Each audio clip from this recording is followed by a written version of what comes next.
መንደሩ ታዳጊ እንዲህ በቃ ይደግ ማለት ነው። እናንተ ልጅ ምን አደረግን? አንቺ አትከራከሪ። እሱ ባህላችንን ስለማያውቅ፣ አንቺ ግን ባህላችንን እያወቅሽ ከማታውቂው ሰው ጋር ትተቃቀፊያለሽ።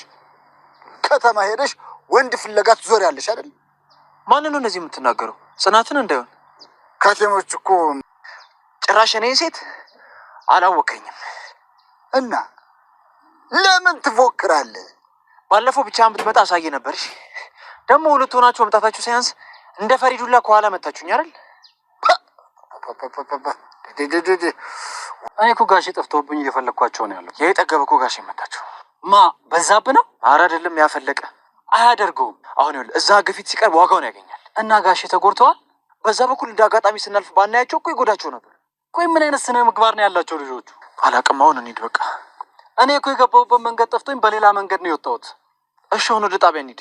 መጀመሪያ ጋሼ ልያቸው፣ በዛ ላይ ደግሞ ፈቃዳቸውን እንጠይቅ። ባህላቸውን የሚያውቁት እሳቸው ናቸው። እነሱም አሁንም ለልጆቼ ነው የሚሉት። እና ምን እናለው በቃ ሄደና መልክታ። ልክ ነህ። እንደዛ ነው ማድረግ ያለብን። ለሌላም ሰው መማሪያ ይሆናሉ። አዎ እሳቸው በደግነታቸውማ ራሳቸውን ማጣት የለባቸውም። እንሂድ እና ለመጠየቅ ይሄዳሉ። እናንተ እዚህ ቁጭ ብላችኋል። ና ቁጭ በል። የደረስክበትን ጥቁር ቡና ጠጥተህ ትሄዳለህ። ይሁን ከወንድሜ ባላንጣ ከአንተ ጋር በስተርጅና እዚህ ቃልን አጥፈህ ከአንተ ጋር እዚህ ቡና ከምጠጣ የአንተን ቡና መጠጣት ለእኔ የወንድሜ ደም ደም ነው የሚለኝ እኮ። እሺ ካልጠጣ እኛ እንጠጣበት፣ አትረብሸን። አቤት አቤት። እሺ ጥሩ ብረት መዝጊያ አምጥታሉ ጃል። በዛብህ ተረጋጋ። ወንድምህም ቢሆን ስህተት ስለሰራ ነው ሊታረም ማረሚያ የገባው። ትሰምኛለሽ? አንቺ ጦሰኛ፣ ይሄ ሁሉ ስራ የአንቺ ስራ ነው። ለዚህ ስራሽ ደግሞ ምን እንደማደርግ እኔ የማውቀው። እሷን ተዋት፣ ከኛ ጋር አውራ። ሌና ከማትወጣው ችግር ውስጥ ገብታለች። አሁን ባለው ሁኔታ እየታሰረችና እየተደበደበች ትገኛለች። ሰው ሲመጣ ትፈታለች፣ ሰው ሲሄድ ደግሞ ትታሰራለች። ተንኮልና ሴራ አይጥፋብህ የተባለው የጽናትና የኪራ ፍቅር አሁንም ሌላ ችግር ገጥሞታል። በዛብህ ከከረሞ ከርሞ አሁን ኪራ ፍቅሬን ብሎ ሲሄድ አገርሽቶበት ድብድብ ላይ ይገኛሉ።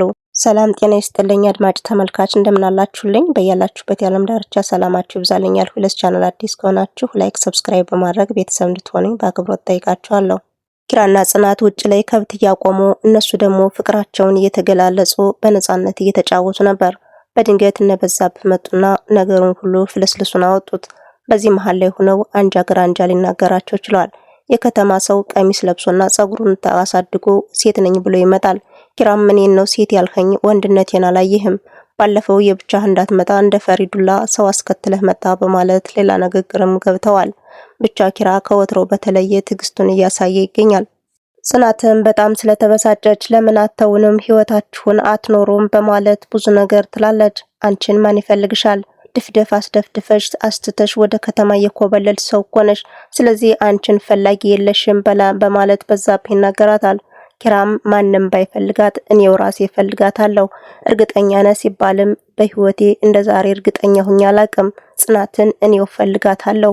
እንግዲያ እችን ቃልህን እንዳትረሳት፣ አንተ ተወስዳት እንደሆነ አያለሁ በማለት በዛብህም ፉክክር ውስጥ ገብተዋል። ኪራ በህይወቴ እርግጠኛ ነኝ፣ በጽናት አልደራደርም ብሏል። ነሰኔ ከነኪራ ቤት ናቸው። ግን በዚህ ሁኔታ ላይ ሌና እንዳትናገርና እንዳትነጋገር የሆነ ነገር ይዞባታል።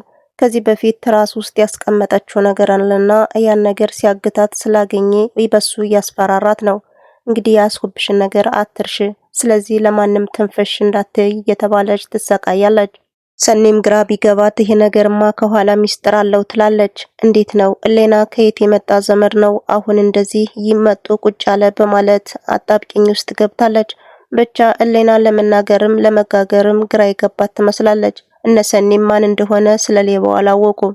ብቻ ግን ከነኪራ ቤት ሌባ ገብቶ እየተንፈላሰሰ ይገኛል። ጽናትና ኪራ ጊዜ አግኝተው ሳሎን ላይ ቁጭ ብለው ነበርና እኔ ምልህ ለምንድነው ማር አልበላም ያልኸው በማለት ጠይቀው ነበረ። አንቺ ካጠገቤ ካለሽ ይበቃኛል ብዬ ነው በማለት ኪራ ይመልስላታል። ጽናትም አየር ስትቀይር ጸባይ ሁሉ ተቀየረ አልታወቀህም በማለት ጠይቀው ነበረ። እንዴት ይላታል። ግን ደግሞ ጽናት ያልተሰማ አዲስ ስሜት ተሰምቶኛል።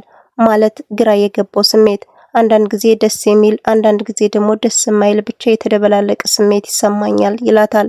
መቼ ጀምሮ ነው የተሰማ? እዛም እያለው ይሰማኝ ደግሞ ከዚህ ከመጣው በኋላ ትንሽ ብሶብኛል በማለት ያስረዳታል። እኔ የምፈልገው እሱ ነው፣ እንዲብስብህ እፈልጋለሁ ትለዋለች። እሱም ምናልሽ ሲላትም ነገሮችን ቀይሳ በቃ ኩበቱን ከማሩ ውስጥ ረሳሁት በማለት ወደ ማሮችም አቅንታለች። ኪራም በመገረም እየሳቀ ነው። ሌባው የጎዳና ተዳዳሪ ነኝ ባይ ኤሌናን እያሰቃያት ነው። ኩሽና ስትሄድ ኩሽና ይሄዳል፣ ሳሎን ስትሄድ ሳሎን ይሄዳል። በምትሄድበት ሁሉ አብሯት እስትንፋስ ሆኗታል። አሁን ባለው ሁኔታ ኩሽና ነበረችና ተከትሏት መጥቶ ጀርባዋን ቸብ ያደርጋታል። ምንድን ልትናገሪ ነበረ አንቺ የሆንሽ ነገር በማለት በስድብ እያጭጎደጎደ ነው። እሷም ከኔ ምንድን ነው የምትፈልገው? ምንስ ፈልገህ ነው በማለት ብትጠይቀውም ከትራስሽ ውስጥ ምን እንዳገኘው አታውቂም፣ ስለዚህ ለማንም ተንፈሽ እንዳትይ በማለት እያስፈራራት ይገኛል። የጽናት አባት ውጭ ላይ ከብቶችን እያሰማራ ነበርና ፈለቀ ጢዝ ብር ብሎ ሰክሮ ወደሱም ያመራል። ከሄደ በኋላም ምንድን ፈልገህ ነው በማለት ሲጠይቀውም ልጅህን አልድርልኝ ብለሃል፣ አሁን አንተን እገልሃለሁ፣ ካንተ ምንም አልፈልግም በማለት አንገቱንም አንቆታል። ድንገት አንቆት እያለ ጽናትና ኪራ ከተፍ ይላሉ። ኪራና ጽናት ከአባታቸውን ካስለቀቁ በኋላ ኪራ እንደምንም እያበደ ነው። በቃ ምንም ነገር መታገስ አልቻለም። ስለዚህ እሱም ፖሊስ ጣቢያ እከሳለሁ በማለት ጉዞ ላይ ነበረ። ቅዱሴ መንገድ ላይ አግኝቶት ምን እያደረክ ነው? እኔ እኮ መንገዱ ጠፍቶኝ ወደ ጋሼ እየሄድኩ ነው ይለዋል። እኔማ ያን ወንበዴ ልክ ላስገባው ጋሸን እኮ ደበደበው ይላል። በዛብህ ነው ሲለውም መራ አይደለም ፈለቀ ነው ይላል። ስለዚህ ቆይ በቃ ለመክሰስም ጋሸ ልጠይቀውና አብረን እንሂድ ሲለውም አይቻልም፣ መከሰስ አለበት፣ በሽምግልና ይፈታ እንደ ባህሉ ነው ሚል። ስለዚህ ጋሸ አታማክረው፣ ዝም ብለን ሄደን ክስን መስረት ቅዱሴም ትንሽ ታሰበ በኋላ ኪራ ትክክል ነህ፣ በቃ እንሂድና እናመልክት በማለታቸው ተያይዘው ወደ ፖሊስ ጣቢያ ሄደው ፈለቀም እንዲታሰር አድርገዋል። በዚህ መሃል ላይ በዛብህ ያዙኝ ልቀቁኝ እያለ ይገኛል። ሌና ለሰኒ ያለውን ነገር ልትነግራት ስትል እየተከታተለ ነው። ይሄ አስጨናቂ ግን የመቼው ዘመድሽ ነው በማለት ልትነግራት ስትል ፈተና ላይ ነኝ ችግር ነው ነኝ ትላታለች። ገና ወሬውን እንደጀመረችላት ሰኒ ደግሞ የምን ችግር ትላለች። በድንገት ልትናገር ስትል ተከትሏት ይመጣል። ለቅዱሴ ሰብሰብ ብለው ቡና እየጠጡ ነበርና አባዬ እያመሰገነ ነው።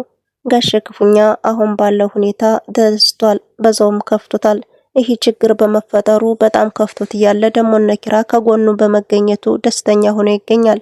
እና ባለው ሁኔታ እነሱ ከጎኑ ስለሆኑለት ደስ ብሎት እያመሰገናቸው እያለ በድንገት በዛብህ ይመጣል። ወንድሜ ከዛ ወይን ቤት ተወርውሮ የኔ እህትና ወንድሞች እንዲሁም እናት አባቶች ምግብ ያመላልሳሉ፣ እናንተ ተሰብስባችሁ ይህን ቡና ትጠጣላችሁ በማለት መጥፎ ንግግር ተናገረ። ጋሸም ቁጭ በል በቃ ይህን ቡና ጠጥተህ ሄድ ሲለው ምን ያልጠጣም ወንድሜ ታስሮ የሱ ያንተን ቡና በጠጣ ቃልህን አጥፈህ ደምደም ነው የሚለኝ አልጠጣም በማለት ብዙ ነገርም ይላል። ጽናትንም አንቺ ጦሰኛ በማለት ብዙ ነገር ይላታል። ኪራም ጽናትን አትናገራት፣ አንተ ለምን አርፋህ አትቀመጥም? ሌላ ችግር ውስጥ አትግባ ይላል ቅዱሴ። ወንድምህም እኮ የታሰረ መጥፎ ነገር ስላደረገ ነው፣ ስለዚህ አንተም ካላረፍ ትታሰራለህ አይነት ነገርም ብሎታል። ብቻ በመሃል ብዙ ነገር ተፈጥሯል። ልጆች የባካችሁ ተው፣ አንዳንድ ሲወረወር ሌላ ችግር ውስጥ እንገባለን ተው በማለቱ ጋሽ እነሱም ስታገስ ሊሉ ችለዋል። ብቻ ግን በዛብህ ያዙኝ ልቀቁኝ አንጃ ግራንጆንም ተናግሮ ወንበዴው ሌናን ባክሽን ካርታና ፕላኑ ያለበትን አሳየኝ እያለ እየለመናት ነው። በዛውም እየሰደባት አንተ ግን ምን ሆነ ነው የምታሰቃየኝ እያለች እኔ የምፈልገው ጎዳና ላይ እንዲወድቁ ነው። ስለዚህ እኔ ተሰቃይቼን ያደግኩት አሁን ደግሞ ባለው ሁኔታ ካርታና ፕላኑ ወስጄ እነሱ ጎዳና ላይ ሲሰቃዩ ማየት ነው የምፈልገው ትላል ይላታል። እሷ ደግሞ አፈፋ አድርጋ መቼም ነጽናትና ነኪራ አይሆኑም አንቺንም ያካትታል በማለት ብቻ ግን ቤተሰቡ ጎዳና ላይ እንዲወድቅ የሚፈልግ ይመስላል። ጽናት ለምሩ ደውላ እንዴት ነሽ ደህና ነሽ ወይ ብላ ሰላምታ ተጀመረችላት። በኋላ ሰላም ነው ብላታለች። ናሆሜ እንዴት ነው ትደዋወላላችሁ ወይ ስትላትም አዎ በስልክ እናወራለን፣ ግን ደግሞ በስልክ ማውራቱ እንደ ናሆሜ አይሆንልኝም በማለትም ሆድ እንደባሳት ተናግራለች። እንዴት ነው ልጃችንስ እያደገ ነው በማለትም ነፍሰ ጡር መሆኗንም አስታውሳታለች። አዎ እያደገ ነው፣ ግን ደግሞ አክስቱን እየፈለገ ነው በማለት ጨዋታም ጀምረዋል። ብቻ ጽናት በዚህ መሃል ላይ ሆና ኪራና ፍቅራችሁስ እንዴት እየሄደላችሁ ነው በማለትም ጠይቃታለች። እሱና እኔማ አሪፍ ነበርነን፣ ግን ደግሞ ተይኝ ባክሽ ሌላ ችግር ተፈጥሯል በማለት ያለውን ነገር ትነግራታለች። ጽናትዬ ምን ተፈጠረ በማለት ስትጠይቃትም ከዚህ በፊት ያጨይ ልጅ ሌላ ችግር እኮ ፈጠረ፣ አንቺ ለምንድነው እንደዛ ምትይኝ? አግብቷል ስትይኛል ነበር ስትላትም አዎ አግብቷ ነበር ግን ደግሞ እንደ አዲስ አገረሸበት በማለት ያለውን ነገር ትነግራታለች። ሌና ትናገራለች ብሎ ስለፈራ ክላሷ ውስጥ እግሯን በገመድ አፏን ደግሞ በፎጣ አፍኖ ቁጭ አድርጓት ነበር። እነሰኒም ብዙ ከፈለጉ በኋላ በቃ የለችም ስትመጣ ትደውልልም ባንተ ስልክ በማለት ትዕዛዝ አስተላልፈውም ይሄዳሉ። የሷ ዘመድ ስለመሰላቸው ብዙ ሊከራከሩት አልፈለጉም። እናም እሷን ካገታት በኋላ ፈቷታል። ሰኒ ኪያኑ ከዚህ ጋር ነኝ ብላ ስትጠራቸውም እነሱ ግን ቤታቸውን ሄደዋል። ዝም በይ ወደዛ፣ እነሱ ወደ ቤታቸው ሄደዋል። ስለዚህ ትራስሽ ውስጥ ያገኘሁትን ነገር አትርሽ፣ አንድ ነገር ተንፈሽ እላለሁ ብትይ እነሱን እገላቸዋለሁ በማለት አስፈራርቷል። የተከበራችሁ የቻናል ቤተሰቦች አብራችሁ ስለነበራችሁ ከልብ እያመሰገንሁኝ በሌላ ቪዲዮ እስከምንገናኝ ለዛሬ ከዚህ ላይ ያበቃው። መልካም ጊዜ